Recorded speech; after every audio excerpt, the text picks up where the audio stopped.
up this hill here. This is potentially one of the hills that they'll take you on for hill parking.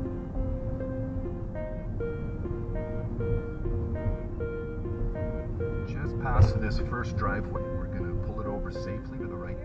Yeah, sure. Signal right. Hang on. You're going close. Hey, hang on. Let's go up to the next one. What you want to do before you pull over to the right side of the road, signal right first. Even before, get back on the road.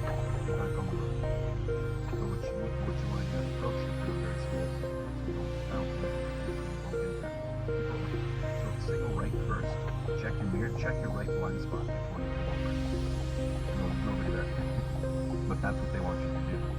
And slowly approach the curb. That's good. Checking that side mirror here so you don't hit the curb. That little convex mirror is going to show you the amount of space that you need. You have to be like a little bit away from the curb, but and not totally against it, because you need to have that freedom to turn the wheel all the way to the left. If you're too close to the curb, it won't move. So technically what you have to try to do is get both the front and the back tire right on that crack here, where the curb meets the pavement. This is pretty good. So go ahead and crank your wheel all the way to the left. It doesn't go all the way right because you're a little bit too close to the curb. And then turn into neutral.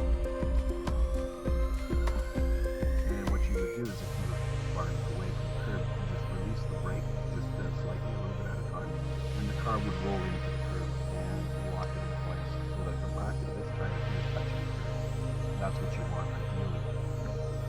But it's not easy to pull up to a curb without hitting it. I think that's the hardest part about hill parking.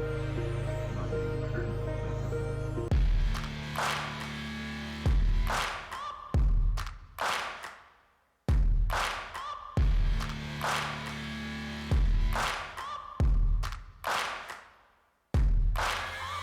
Searching for greatness.